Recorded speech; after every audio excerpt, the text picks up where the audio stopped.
అందరికీ వందనాలండి.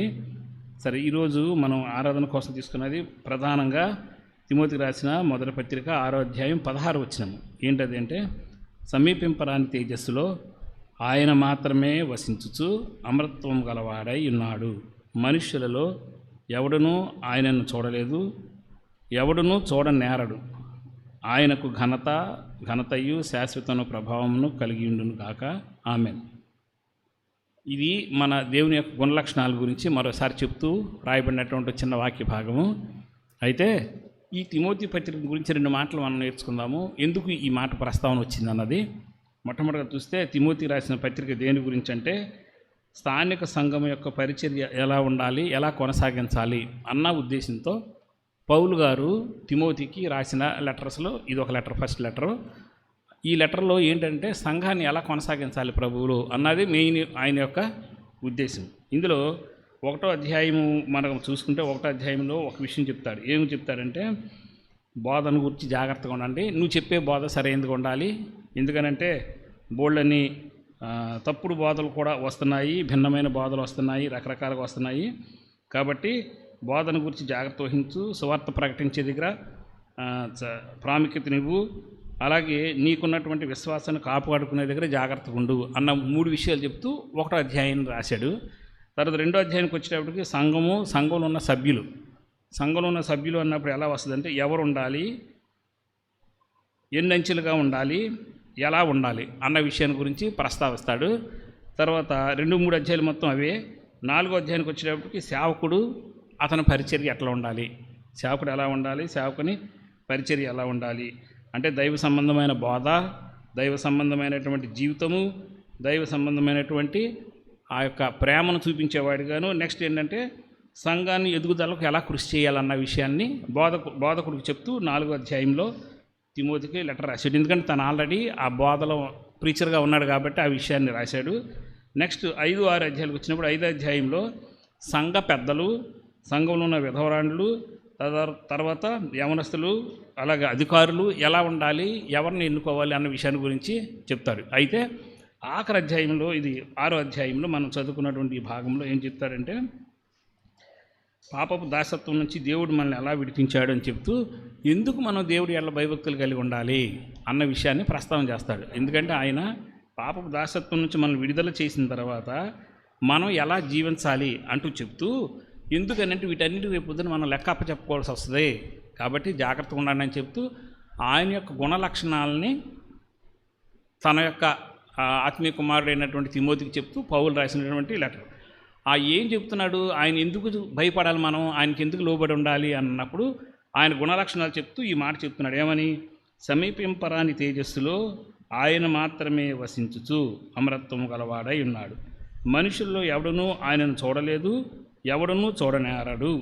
ఆయనకు ఘనతయు శాశ్వతమైన ప్రభావమును కలిగిండునుగాక. ఆమెన్ అన్నాడు. అంటే ఏ దేవుణ్ణైతే నువ్వు ఆరాధన చేస్తున్నావో ఆ దేవుని గురించి నీకు తప్పనిసరిగా తెలిసి ఉండాలి. తనకు తెలిసిన కూడా మరొకసారి తనను హెచ్చరిస్తూ మాట చెప్తున్నాడు. ఏమంటున్నాడంటే, పైన ఏమన్నాడు, శ్రీమంతుడు అద్వితుడు నాకు సర్వాధిపతి యుక్తకాలముందు ప్రత్యక్షతను కనబరుచును. ఆ సర్వాధిపతి రాజులకు రాజును ప్రభువులకు ప్రభు అయి ఉన్నాడు. అంటే సర్వమునకు అధిపతి ఆయనని చెప్తూ ఈయన ఎలాంటి వాడు, ఎంత గొప్పవాడు అన్నది నీకు అర్థం కావాలి తిమోతి. తనకు తెలిసినప్పటికీ కూడా ఇంకొంచెం చెప్తున్నాడు అన్నమాట, ఎంఫసిస్ చేసి చెప్తున్నాడు. ఏమంటున్నాడు, ఫస్ట్ ఆయన గుణలక్షణాల గురించి 3 విషయాల గురించి చెప్పాడు. ఫస్ట్ ఏం చెప్తున్నాడంటే, సమీపింపరాని తేజస్సులో ఉన్నాడు అని ఒక మాట చెప్తున్నాడు. రెండోది ఏం చెప్తున్నాడంటే, అమరత్వం కలిగిన వాడై ఉన్నాడు అన్నాడు. మూడోది ఏంటంటే, మనుషులు ఎవరు కూడా ఆయన చూసే స్థాయిలో కానీ, చూడాలనుకున్న స్థాయిలో కానీ ఎప్పుడు ఆయన అందనంత స్థాయిలో ఉన్నాడని 3 విషయాలు చెప్పాడు. ఫస్ట్ విషయం ఏంటంటే సమీపింపరాని తేజస్సులో ఉన్నాడు. రెండో విషయం వచ్చేసి అమరత్వం కలిగి ఉన్నాడు. మూడోది మనుషులు ఎవడును ఎన్నడను ఆయన చూసే స్థాయిలో లేనంత గొప్పవానిగా ఆయన ఉన్నాడు అని ఆయన గుణలక్షణాలు చెప్తున్నాడు. ఆయన గుణలక్షణాలు చెప్తూ ఈ లెటర్ని చివరిలో ముగిస్తూ, కాబట్టి మీరు ఆయన ముందు లెక్క చెప్పుకోవాలి కాబట్టి గర్విష్ఠులు అవ్వద్దు, ఇట్లా ఉండండి అని చెప్తూ వాక్యాన్ని ముగిస్తాడు ఆ యొక్క లేఖని. ఆ ముగించే దగ్గర మనం తెలుసుకోవాల్సిన విషయం అంటే, ఎందుకని ఈ మాటలు రాశాడు, ఈ మాటలో సమీపింపరాని తేజస్సులో ఉన్నాడు అంటే అర్థం ఏంటి, అమరత్వం గలవాడై ఉన్నాడంటే అర్థం ఏంటి, మనుషులు ఎవరు చూడనటువంటి వాడుగా ఉన్నాడంటే అర్థం ఏంటి. అలాంటి వాడు ఎలా మన కోసం తను తాను తగ్గించుకొని తను తాను రిక్తునిగా చేసుకుని ఈ లోకానికి వచ్చాడు అన్న విషయాలు తెలుసుకొని మనం ఈరోజు కొంచెం కొద్ది సమయం ఆయన ఆరాధన చేయడానికి సమయాన్ని మనం కేటాయించుకుందాము. అయితే కొద్ది మాటలు నేను క్లుప్తంగా చెప్తాను.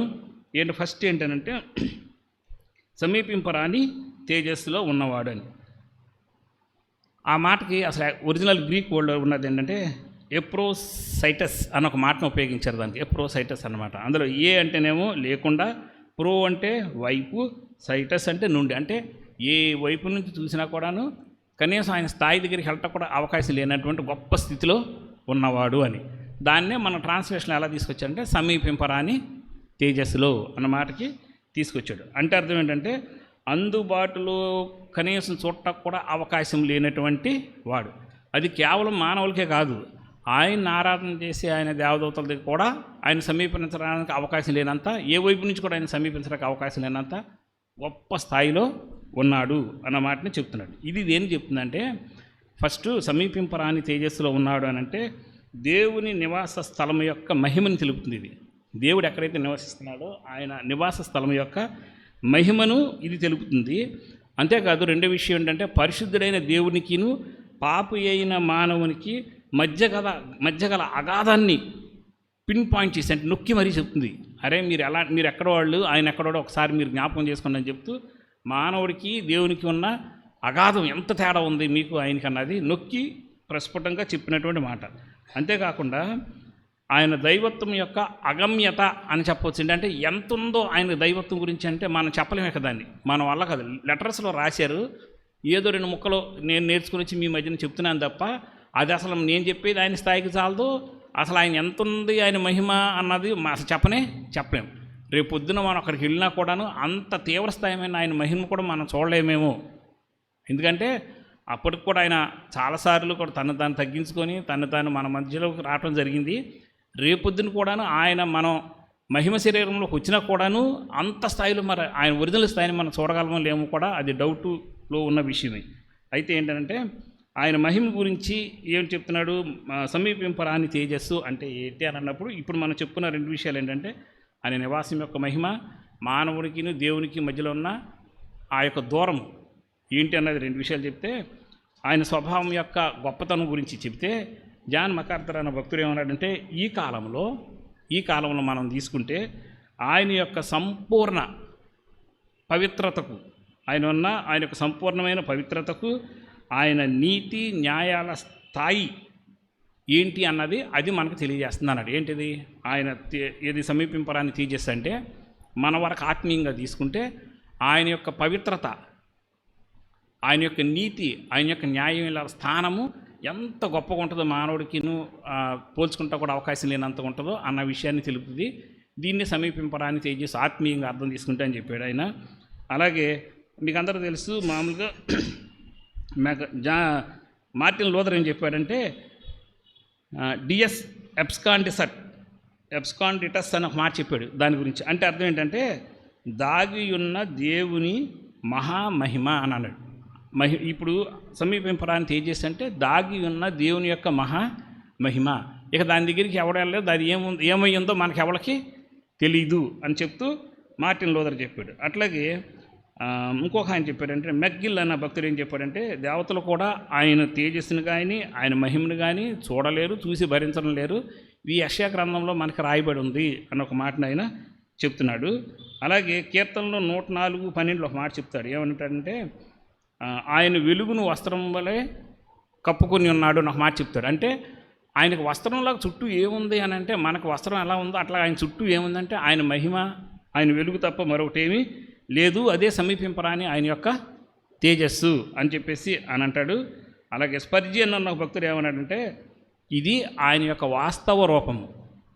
ఏది సమీపింపరాని తేజస్సు అన్నది ఆయన యొక్క వాస్తవ రూపము, ఆయన యొక్క ప్రజ్వరిల్లేటువంటి ఆయన తేజము అని చెప్పాడు. ప్రజ్వరిల్లేటువంటి ఆయన యొక్క తేజము అని చెప్పాడు. ఇలాంటి దేవుడు చూడండి, ఇలాగా సమీపింపరాని తేజస్సులో ఉన్నటువంటి ఈ దేవుడు ఆయన తనను తానే మనకు బయలుపరుచుకోకపోతే ఆయన ఎవరు, ఆయన మహిమ ఏంటి, ఆయన మహాత్యం ఏంటి, ఆయన గొప్పతనం ఏంటి అన్నది ఏ మానవుడికి ఈ భూమి మీద తెలిసేది కాదు. సో ఇంత మహిమలో ఉన్నటువంటి సమీపింపరాని తేజస్సులో ఉన్నటువంటి దేవుడు తనను తానే బయలుపరుచుకున్నాడంట. తన పవిత్ర నివాసం నుంచి బయటికి రాకపోయి ఉంటే ఏ మానవుడికి కూడా ఆయన అన్నది అర్థమయ్యేది కాదు. ఆయన బయటకు వచ్చి మానవులతో మాట్లాడి ఆయన ఏంటో తెలియపరిచిన తర్వాత, ఆయన కుమారుడుగా ఈ లోకానికి వచ్చిన తర్వాత ఆయన మహిమ ఏంటన్నది మనకు కొంచెం అర్థమవుతుందే తప్ప, ఆయనే కనుక తన మహిమను విడిచి బయటికి రాకపోతే అసలు మానవుడికి ఆయన ఏంటి, ఆయన స్థాయి ఏంటన్నది ఇప్పుడు అర్థం కానీ కాదు.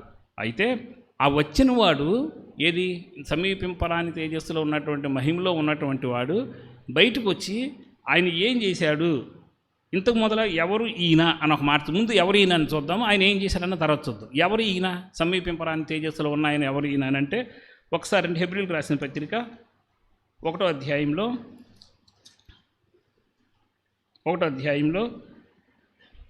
3వ వచనం నేను చదువుతాను. 1వ వచనం నుంచి, పూర్వకాలమందు నానా సమయములలోనూ నానా విధములుగా ప్రవక్తల ద్వారా మన పితరులతో మాట్లాడిన దేవుడు ఈ దినముల అంతమందు కుమారుని ద్వారా మనతో మాట్లాడెను అన్నాడు. అంటే అర్థం ఏంటంటే, పూర్వకాలంలో తన మాట అంటే ఆయా సమయంలో ప్రవక్తలకు వాళ్ళకి బయలుపరుచుకున్న దేవుడు ఇప్పుడు తాను బయలుపరుచుకుంటా తన కుమారుణ్ణి ఈ లోకానికి పంపించాడని చెప్తూ, ఆయన ఆ కుమారునికి సమస్తమునకు వారసునిగా చేసి నియమించాను, ఆయన ద్వారా ప్రపంచమును నియమించాను, అంటే సమస్తం ఆయనతోనే నిర్మింపజేశాడని చెప్తూ ఇక్కడ చెప్తున్నాడు. ఎవరు ఈ కుమారునిగా వచ్చిన ఆయన అంటే, ఆయన దేవుని మహిమ యొక్క తేజస్సు. ఇంతకుముందు ఆయనకు మహిమ ఉంది, సమీపింపరాని తేజస్సు ఉంది అని చెప్తున్నాం కదా.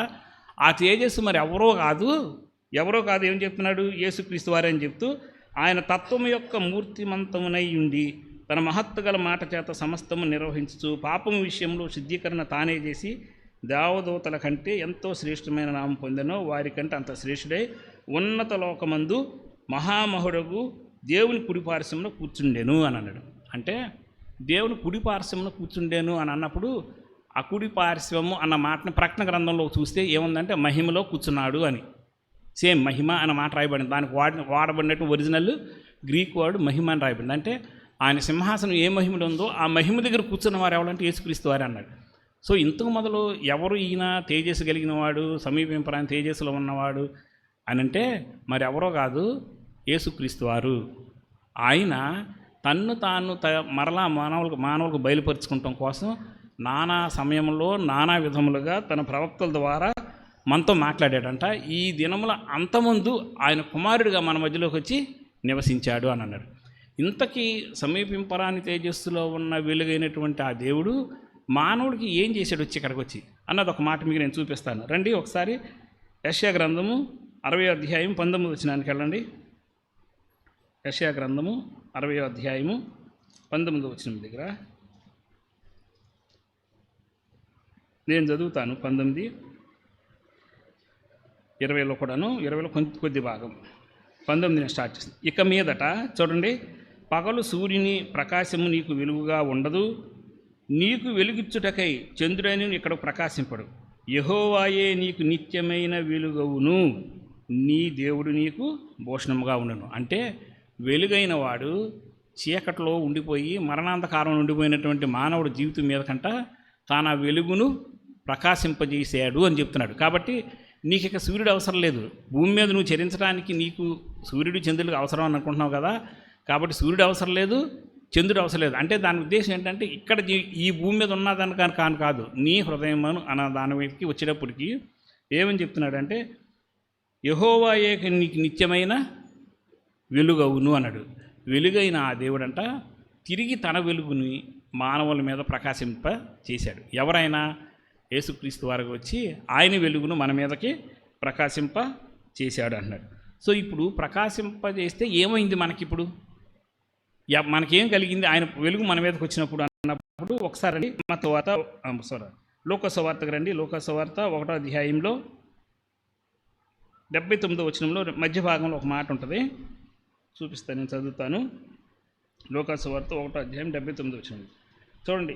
చీకటిలోనూ మరణ ఛాయలోనూ కూర్చుండు వారికి వెలుగిచ్చుటకే ఆ మహావాత్సల్యమును బట్టి పైనుండి ఆయన మనకు అరుణోదయ దర్శనమును అనుగ్రహించను అన్నాడు. ఇంత మొదలు వెలుగైన వాడు ఏం చేశాడు చూడండి. సమీపింపరాని తేజస్సులో ఉన్న ఆయన తన వెలుగును తిరిగి మానవుల మీద ప్రకాశింపజేయడానికి ఇష్టపడ్డాడంట. అందుకని ఆది కాండంలోకి మీరు వెళ్తే ఒక మాట ఉంటుంది ఫస్ట్లో, ఆది యందు దేవుడు భూమి ఆకాశములను సృజించెను, భూమి నిరాకారముగాను శూన్యముగాను ఉండెను, చీకటి అక్కడే ఉంటుంది, చీకటి అగాధములు క్రమ్మి ఉండెను, భూమి మీద కమ్మి ఉంది, దేవుడు వెలుగు కమ్మని పలుకగా వెలుగు కలిగాను అని అంటాడు. అన్నప్పుడు ఒక్కసారి జాగ్రత్తగా పోల్చండి. ఆది యందు దేవుడు భూమి ఆకాశం సృజించాను అని అన్నప్పుడు దేవుడు సృజించినటువంటి భూమి నిరాకారంగా శూన్యంగా ఉంటుందా ఎప్పుడైనా? ఉండదు. యోబు గ్రంథంలో చూస్తే అసలు భూమికి పునాది వేసినప్పుడు దేవదూతలు వచ్చి పాట పాడి భూమికి పునాది వేశారంట. అంటే ఎంత అందంగా భూమిని ఆయన సృజించాడో తెలుస్తుంది. అలాంటిది నిరాకారంగా శూన్యంగా ఎలా మారింది అన్నప్పుడు మనం ఆలోచన చేస్తే అది దేని గురించి చెప్పాడంటే సింబాలిక్గా మానవుని యొక్క హృదయాన్ని గురించి చెప్పాడు. మానవుని హృదయాన్ని భూమి అని మనం తీసుకుంటే పాపం అనే చీకటి అగాధం అనేది దాని మీద కమ్మి ఉంటే దేవుడు వెలుగు కమ్మని పలుకగా వెలుగు కలిగేను అన్నాడు. అంటే వెలుగైన దేవుడు తన వెలుగును మానవుల మీదకి ప్రకాశింప చేశాడు అనే ఒక విషయం మనకి స్పష్టంగా అర్థమవుతుంది. ఎందుకు ప్రకాశింపజేశాడంట?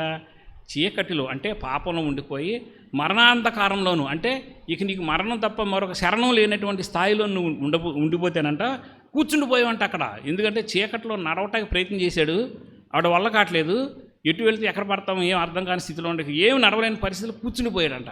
అలాంటి స్థితిలో దీనమైన స్థితిలో పడిపోయినటువంటి మానవుడిని చీకటిలోను అంటే పాపం అనే చీకటిలోను మరణం యొక్క అంధకారంలోకి వెళ్ళిపోయి ఏమి చేయలేక అంటే నిస్సహాయుడిగా మిగిలిపోయిన మానవుడి మీదకి తిరిగి తన వెలుగును ప్రకాశింపజేసి తను ఏ స్థాయిలో ఉన్నాడో, ఎక్కడున్నాడో, తన దారి లేకుండా ఎట్లా ఉన్నాడో తన దారిని చూపిస్తూ తన ఏ స్థాయిలో ఉన్నాడో అర్థమయ్యేలా చేసి అందులోంచి బయటికి తీసుకురావడం కోసం అంట ఆయన తన కుమారునిగా ఈ లోకానికి ఉదయించాడు అని చెప్తున్నాడు. వెలుగై ఉన్న ఆ దేవుడు ఎవరో దేవుని మహిమ యొక్క తేజస్సు అని ఎవరి గురించి చెప్పబడిందో, ఆయన మన మధ్యలోకి వచ్చారని చెప్పబడిందో ఆయన కుమారుడైన యేసుక్రీస్తు వారి ద్వారా చీకటిలోనూ మరణాకారంలో ఉన్న మన మీదకి ఆయన వెలుగును ప్రకాశింపజేసి మనల్ని బయటికి తీసుకొచ్చాడు.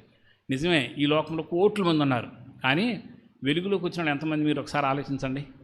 వెలుగులోకి వచ్చిన వాళ్ళు ఎంతమంది? ఇవి ఈ చుట్టుపక్కల కూడా చాలామంది అన్యజనులు ఉన్నారు, మనం కాదనం.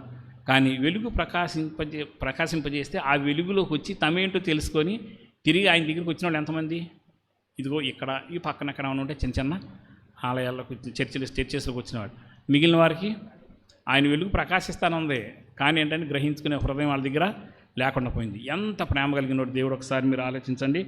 ఆయన నివాస స్థలం ఒక మహిమ, ఆయన స్వభావం యోహాన్ రాసిన మొదటి పత్రిక 1వ అధ్యాయం 5వ వచనంలో మాట చెప్తాడు. ఆయన స్వభావం కూడా మహిమ. తర్వాత ఏంటంటే ఆయన నిష్పక్షపాతంగా ఆయన ఎట్లా ఉంటాడన్నది యాకోబు 1:17 చెప్తాడు. అట్లాగే తన ప్రజల మీదకి ఆయన ఎట్లా ప్రకాశించడానికి ఇష్టపడ్డాడో చెప్తాడు.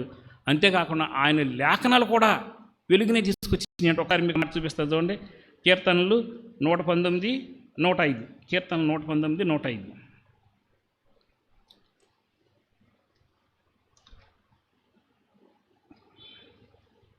119, 105లో నీ వాక్యము నా పాదములకు దీపమును నా త్రోవలకు వెలుగు. ఇదిగో ఇంత చీకట్ల అంధకారంలో కూర్చుండిపోతే ఆయన వెలుగు ప్రకాశింపజేశాడు నీ మీదకి. ఎందుకంటే ఆయన వాక్యం ద్వారంట నీ పాదములకు వెలుగయ్యి నీ త్రోవలకు వెలుగయ్యిందంట, నీ పాదములకు దీపముగా నీకు దారిని పగలు రాత్రి కూడా, అంటే నువ్వు చీకట్లో ఉన్నా పగల్లో ఉన్నా నీకు దారి స్పష్టంగా కనపడేటట్లు చేసి, ఎక్కడికి దారి అనంటే తిరిగి వెలుగై ఉన్న ఆయన దగ్గరికి చేరటం కోసం అనమాట ఈ దారి. ఆ దారిని మన మీద ప్రకాశింపజేయబట్టే ఈరోజు మనం అందరం ఇక్కడ నిలబడ్డాము. సర్వోన్నతుడు సమీపింపరాని తేజస్సులో ఉన్న ఆయన అంటే ఏంటో తెలుసుకోగలిగాము. ఆయన దగ్గరికి రావటానికి ధైర్యం అనుకుంది. అసలు ఆయన దగ్గర సమీపింపరాని తేజస్సులో ఉన్నవాడు అని అన్నప్పుడు, ఆయన దగ్గరికి దేవదూతలు కూడా వెళ్ళలేరు అని అన్నప్పుడు నువ్వు నేను ఎట్లా రాగలుగుతున్నాము? వచ్చినప్పుడు మామూలుగా వచ్చి దేవా అని అంటున్నావు, అట్లా ఏమన్నా వచ్చి తండ్రి లేకపోతే నాన్న అని అంటున్నావు. ఎంత అవకాశం మనకి ఇచ్చాడు ఒకసారి మీరు ఆలోచించండి. ఎక్కడ ఆయన మహిమ, ఎక్కడ ఆయన తేజస్సు, సమీపింపరాని తేజస్సు. ఆ మహిమలో ఉన్న తేజస్సులో ఉన్నవాడు మనతో అవసరత లేదు. లేకపోయినప్పటికీ మానవుని సృష్టించినప్పుడు తన ప్రేమ చొప్పున ఏ ప్రేమ చొప్పున సృష్టించడానికి ఇష్టపడ్డాడో అదే ప్రేమ చొప్పున, అదే కృప చొప్పున, అదే తన కనికరం చొప్పున మనల్ని తిరిగి తన దగ్గర యుగయుగాలు ఉంచుకోవటం కోసం, ఆ వెలుగులో యుగయుగాలు మనల్ని ఉంచుకోవటం కోసం, మన కోసం ఈ లోకంలోకి ఆయన ప్రత్యక్షమయ్యాడు. ప్రత్యక్షమైన ఆయన ఏం చేశాడు? ఆయన మనుషుడిగా వచ్చిన ఆయన మన కోసం ఎంత కార్యం చేశాడో మీకు అందరికీ తెలుసు.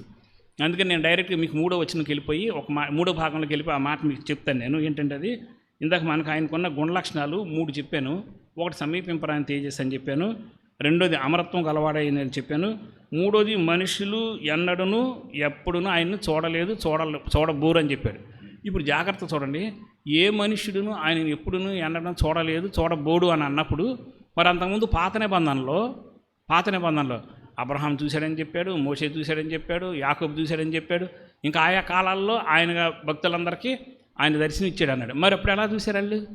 సమీపింపరాని తేజస్సులో ఉన్నాడు, చూడటానికి కూడా స్థాయి లేదు మీకు అని చెప్పాడు.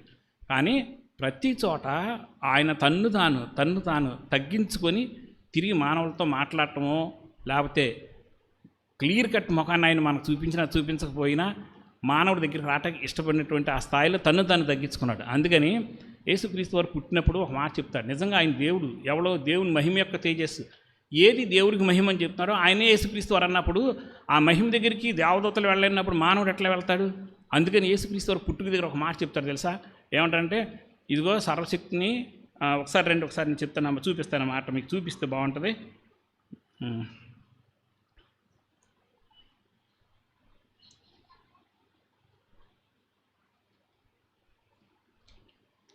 మత్తయి సువార్తలో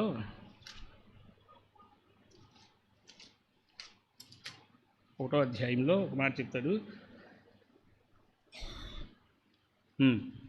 20వ వచనముగా, అతడు ఆ సంగతులను గురించి ఆలోచించుండగా ఇదిగో ప్రభు దూత స్వప్నమందు అతనికి ప్రత్యక్షమై, దావీదు కుమారుడు అయిన యోసేపు, నీ భార్య అయిన మరియను చేర్చుకుంటకు భయపడవద్దు, ఆమె గర్భం ధరించినది పరిశుద్ధాత్మ వలన కలిగినది. జాగ్రత్త చూడండి, ఏమన్నాడు?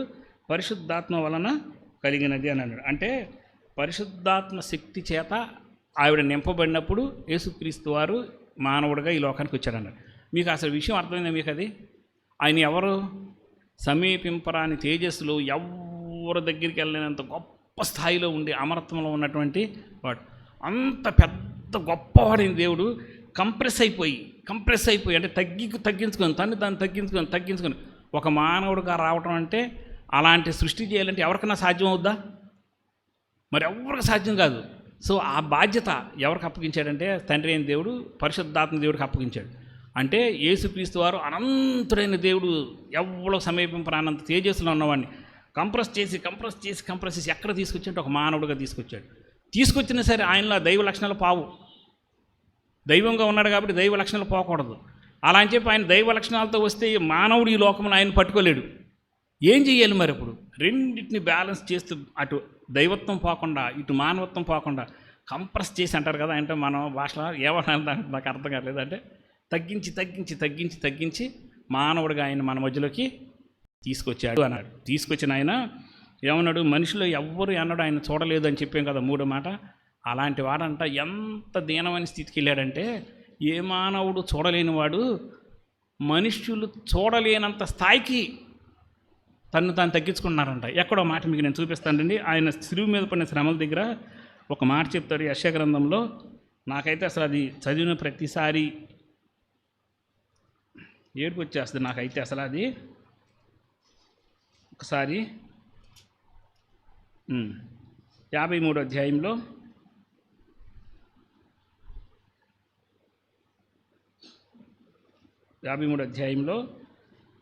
3వ వచనం దగ్గర నుంచి 3వ వచనం చెప్తూ అంటాడు,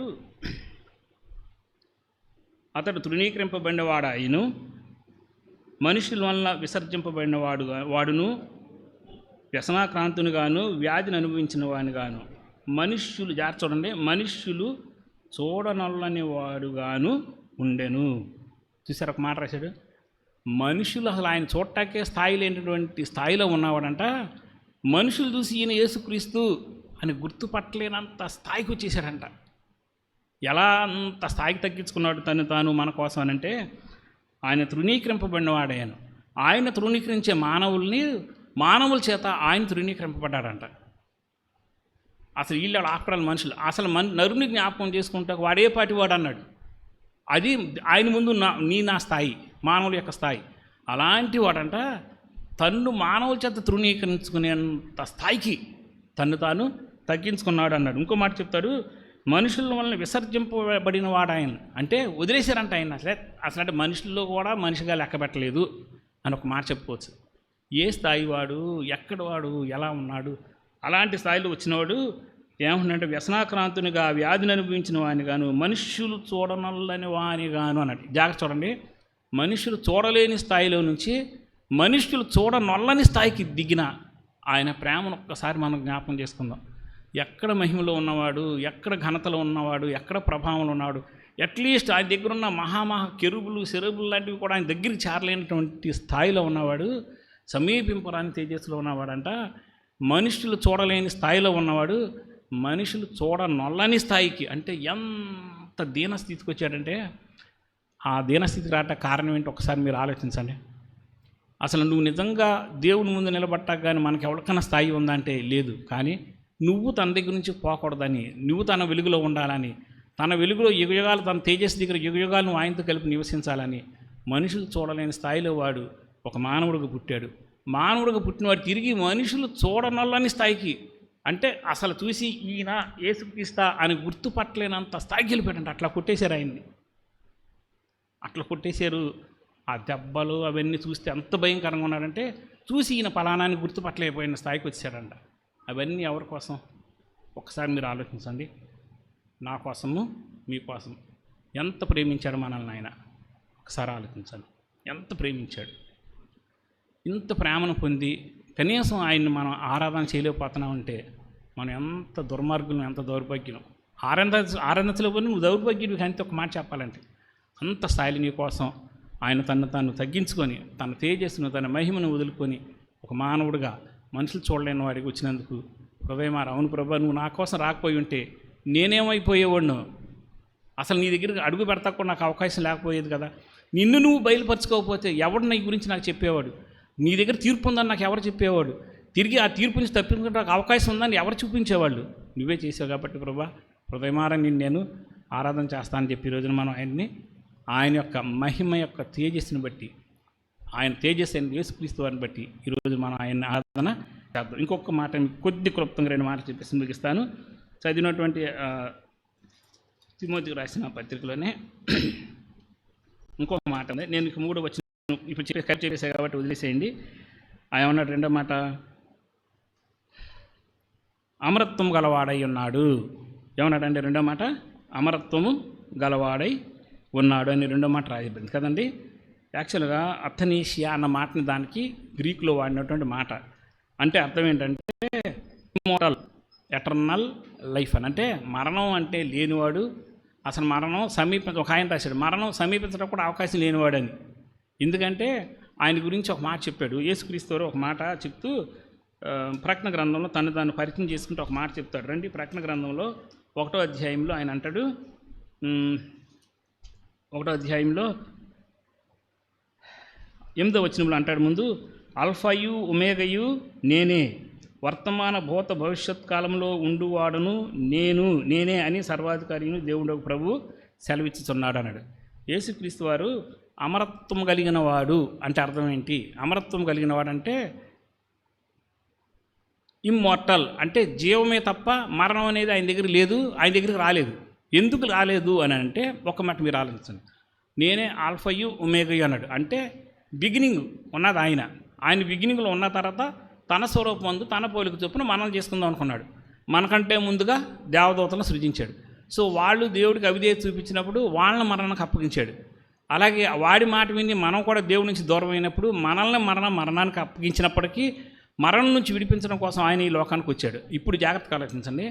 ఆయన ఫస్ట్లో ఆల్ఫాగా ఉన్నప్పుడు, అంటే ఇన్ ద బిగినింగ్లో ఉన్నప్పుడు ఆయన దగ్గర మరణం లేదు. ఎండింగ్లోకి వెళ్ళిన తర్వాత కూడా ఆయన దగ్గరికి మరణం రాదు. ఎందుకనంటే ఆయన గురించి ఒక మాట చెప్తూ అల్ఫయు ఒమేగయు నేనే అని అంటే అర్థం ఏంటంటే ఫ్రమ్ ది బిగినింగ్ ఎండింగ్ కూడా నేనేరా, మధ్యలో మిమ్మల్ని ఎక్కడో చేసి ఉంటాను అనుకోండి కాసేపు, ఆ కొద్ది లేకే ఉంది మీ మరణం అనేది కానీ ఏదని కానీ. అది దేవదూతలకు ఉండేవండి, మీకు ఉండేవండి, మరణం అనేది ఉంది. సో మరణం అనేది దగ్గర చేరలేనివాడు, మరణం అనేది లేనివాడు, అసలు మరణం అనేది ఊహించడానికి కూడా దాని దగ్గరికి వెళ్ళటం కూడా ఊహించిన స్థాయి వాడు ఎవరు అని అంటే ఆయనే. అందుకని ఆయన గురించి ఒక మాట చెప్తూ యోహాను సువార్తలో 1వ అధ్యాయంలో ఆది యందు వాక్యం ఉండెను, వాక్యం దేవుని యొద్ద ఉండెను, వాక్యము దేవుడై ఉండెను, ఆయనలో జీవం ఉండెను. చూసారు, ఆయనలో జీవం ఉండెను అంటే ఏంటి? మరణం అనేది సమీపించడానికి కూడా అవకాశము లేని స్థాయిలో ఉన్నవాడు. అలాంటి వాడు ఎక్కడికి వచ్చాడో ఒక మాట మీకు ప్రకటన గ్రంథంలోనే ఒకసారి 1వ అధ్యాయంలో 18వ వచనం నేను చదువుతాను చూడండి. నేను మొదటి వాడను కడపటి వాడను, జీవించువాడను, మృతుడనైతిని గాని ఇదిగో యుగయుగములకు సజీవుణ్ణై ఉన్నాను, మరియు మరణము యొక్కయు పాతాళలోకం యొక్క తాళపు చెవులు నా స్వాధీనంలో ఉన్నవి అన్నాడు. చూడండి ఏమన్నాడు, ఎవరైనా అమరత్వం కలిగిన వాడు అంటే మరణం అనేది ఆయన సమీపించడానికి కూడా అవకాశము లేనటువంటి వాడు. దేవదూతలకు కూడా అమరత్వం ఉంది, కానీ అది ఎవరిచ్చిందంటే ఆయన ఇచ్చింది. ఎవరు? దేవుడిచ్చింది అనమాట అమరత్వం. మనకు కూడాను అమరత్వం ఇవ్వబోతున్నాడు ఆయన. అది ఎవరిచ్చింది? ఆయన ఇచ్చింది. కానీ ఆయనకి ఇచ్చిన వాడు ఎవడో లేరు. ఆయన ఉన్నదే అమరత్వంలో. అంటే ఇక మరణం అనేది ఆయన సమీపంలోకి వెళ్ళట దరిదాపులు ఛాన్స్ లేదు, ఎందుకంటే ఆయన ఎప్పుడు జీవంలో ఉన్నవాడు. ఇది ఆయన గురించి చెప్పబడిన మాట. అయితే అలాంటి జీవంలో ఉన్నవాడంట ఏమని చెప్తున్నాడు ఇప్పుడు ఇందాక మనం చదువుకున్న వాక్యం దగ్గర ఏమంటున్నాడు? మొదటి వాడును, కడపటి వాడును, జీవించేవాడును, ఎప్పుడు ఉండేది నేనే, మృతుడనైతిని కానీ ఇదిగో యుగములకు సజీవుడని. అబ్బా చూడండి, మరణం అనేది ఎరగనవాడు నీ కోసం నా కోసం మరణంలోకి వచ్చాడంటండి. ఏమంటున్నాడు? మృతుడనైతిని, నా దరిదాపులోకి మరణం అనేది రాలేదురా బాబు, కానీ నీ కోసం ఎక్కడికి వచ్చా నేను?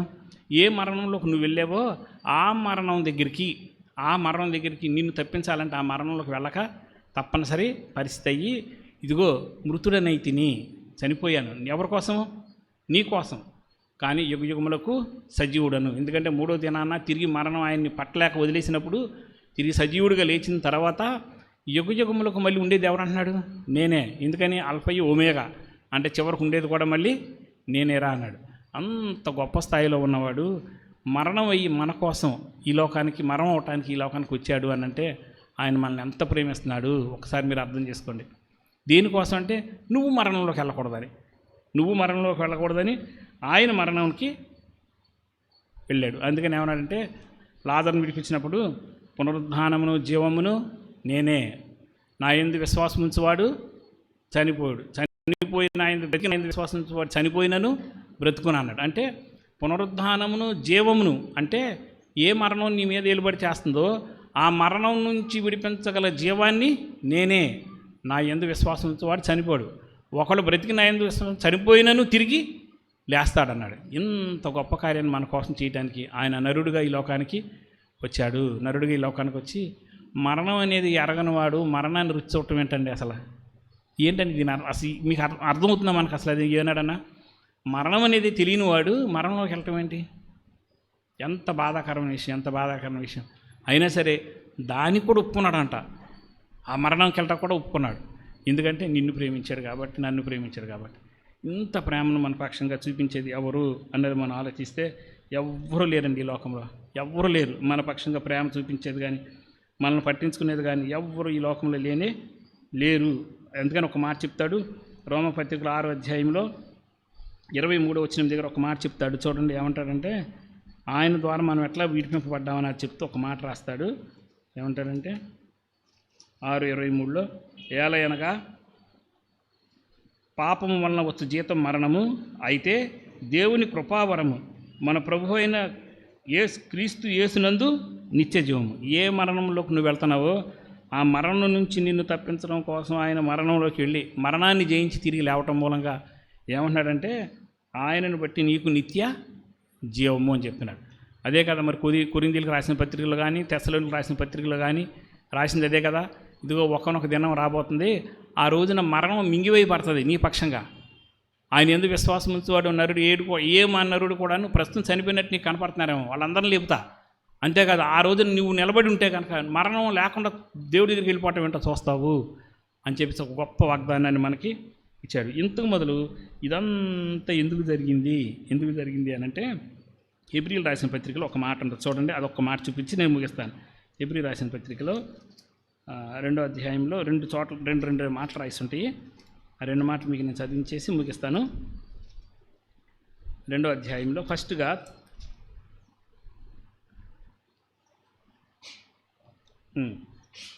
9వ వచనం దగ్గర నేను చదువుతాను. 9 తర్వాత 16-17కి వెళ్దాము. 9 ఏమంటాడంటే, దేవుని కృప వలన ఆయన ప్రతి మనుషుని కొరకు మరణము అనుభవించినట్లుగా దూతల కంటే కొంచెం తక్కువనిగా చేయబడిన యేసు మరణము పొందినందున మహిమ ప్రభావంతో కిరీటం ధరించిన వానిగా ఆయనను చూస్తున్నాము. ఇంతకుముందు ఎవరంటే ఆయన ప్రతి మనిషిని కొరకు మరణం అనుభవించినట్లుగా ఆయన దగ్గర పనిచేసే దూతల కంటే తక్కువ స్థాయిలోకి వచ్చాడంట.